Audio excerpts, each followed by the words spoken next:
Assalamualaikum warahmatullahi wabarakatuh. Nahmadullah rabbarahim wa nusalli ma'arusil karim. Asyhadu an la ilaha illallah wa asyhadu anna Muhammadan abduhu wa rasuluh. Allahumma sholli ala Muhammad wa ala ali Muhammad. Allahumma sholli ala sayyidina Muhammad wa ala ali Muhammad.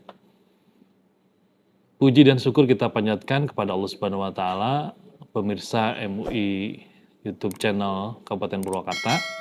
Alhamdulillah kita bisa bersilaturahim dalam acara seperti biasa kajian dari MUI. Pada kesempatan sekarang ini kita melanjutkan kajian tentang strategi parenting atau pola asuh, di mana ini edisi yang keempat. Sedikit mereview bahwa proses pendidikan di dalam Islam dari mulai lahir sampai dengan menjelang ajal itu tidak lepas dari misi dan visi pendidikan kita. Sejak lahir kita sudah mulai ada proses pendidikan. Bahkan sebelum kita lahir pun proses penancapan visi misi pendidikan sudah terjadi. Di mana kita diberikan amanat oleh Allah untuk menancapkan visi misi pendidikan Islam. Yang kemarin dulu kita membahas tentang bahwa proses pendidikan Islam sudah mulai dari proses pemilihan calon suami dan istri. Kemudian yang kedua, proses penancapan visi misi pendidikan Islam sudah mulai di saat suami istri akan melakukan hubungan badannya. Yang ketiga, kita juga sudah bahas bahwa proses pendidikan Islam juga dimulai di fase prenatal education, di mana anak disekolahkan di masa rahim sekitar 9 bulan. Di mana bapak dan ibu gurunya adalah bapak dan ibunya. Pada prenatal education 9 bulan itu kita sudah diberikan kurikulum-kurikulum yang ada bagi bayi di masa kehamilannya atau masa rahimnya. Nah yang keempat sekarang ini bahwa ada proses pendidikan di saat di mana bayi proses akan lahir ke alam dunia. Di situ juga sudah ada penguatan visi misi pendidikan Islam. Nah, sekarang itu kita akan sedikit mengulas tentang bagaimana pola asuh yang mesti kita lakukan untuk menancapkan visi misi pendidikan Islam, yaitu di usia pendidikan usia dini dari 0 sampai 5 tahun. Para bapak dan ibu ikhwatu iman rahimakumullah, tentu saja bahwa anak-anak ini adalah merupakan amanah. Anak telah diberikan anugerah oleh Allah Subhanahu wa taala dengan berbagai kemampuan-kemampuan dasarnya. Nah, tentu kita harus paham bahwa pada 0 sampai 3 tahun ada kata kunci, yaitu ada proses imitasi. Yang disebut imitasi itu adalah anak meniru segala apa yang ada di luar dirinya, baik yang bersifat fisik maupun non-fisik. Anak mencoba memasukkan semua yang terjadi di sekitarnya dan semua apa yang dilihatnya, semua apa yang dirasakannya ditransfer ke dalam otaknya untuk kemudian menjadi sikap. Maka dalam kata kunci pada karakter anak usia dini 0 sampai 5 tahun itu terjadi proses imitasi sikap dan daya meniru anak yang sangat luar biasa.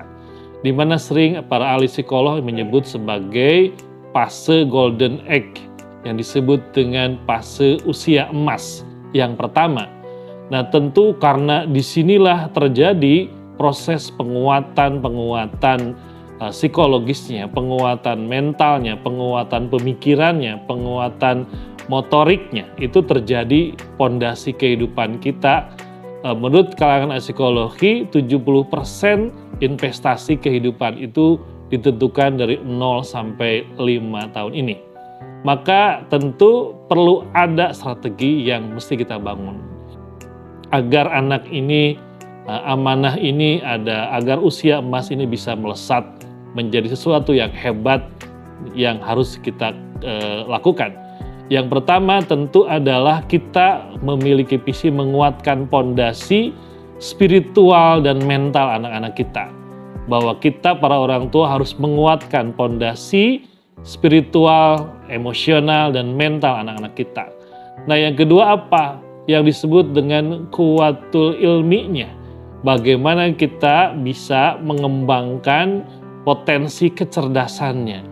Dua visi misi ini dalam Al-Mujadalah ayat 11 telah ditegaskan bahwa kita semua harus membangun itu. Nah, bagaimana kita membangunnya? Ada dua hal, strategi global menghadapi anak-anak milenial ini. Yang pertama, harus menguatkan ikhtiar strategi spiritual. Apa yang disebut ikhtiar strategi spiritual? Maka para orang tua harus mengoptimalkan kekuatan senjata doa. Doa silaul mukmini, doa itu senjata bagi orang mukmin. Maka yang paling utama menghadapi pergerakan anak-anak milenial, ikhtiar yang pertama wayahnya bapak dan ibu harus mengoptimalkan waktu-waktu luang untuk berdoa agar anak-anaknya soleh, pinter, cerdas, dan sukses. Robbi habli minas solihin, perlu digelorakan.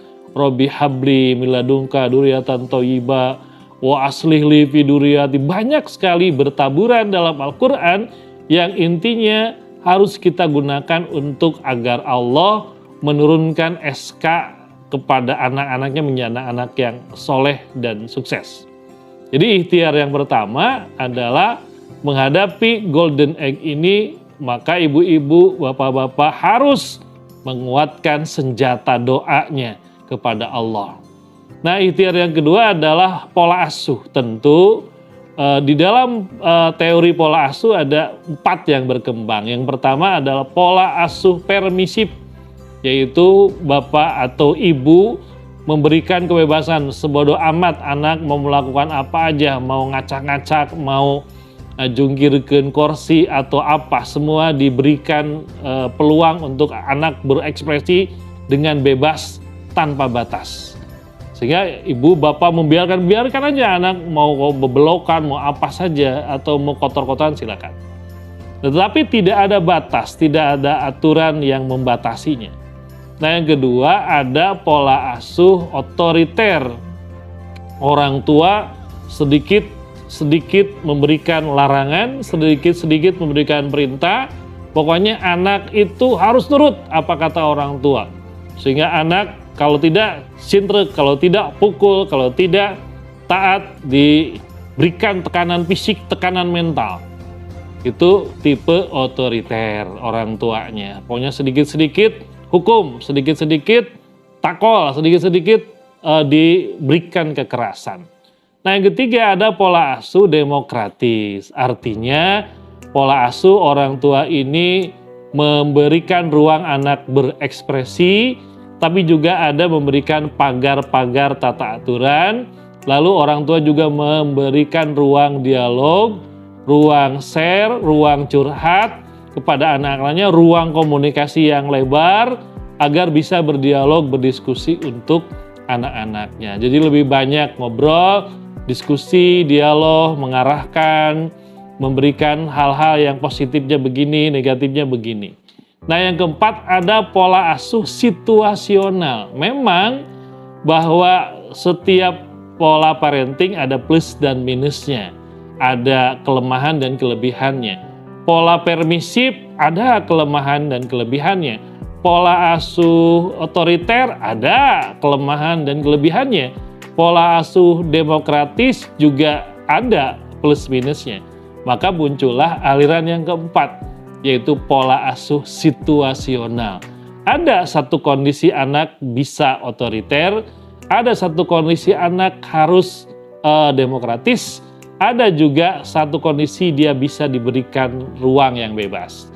Nah, maka para bapak ibu rahimakumullah, tentu kita bisa mengembangkan pola asuh situasional sebagai salah satu alternatif bagaimana usia emas anak-anak kita ini bisa berkembang, menguatkan spiritual. Nah, kata kuncinya karena pada fase ini fase imitasi, maka orang tua, bapak, ibu sebagai contoh bagi anak-anaknya. Segala hal yang dilakukan akan jadi contoh. Itu saja. Wassalamualaikum warahmatullahi wabarakatuh.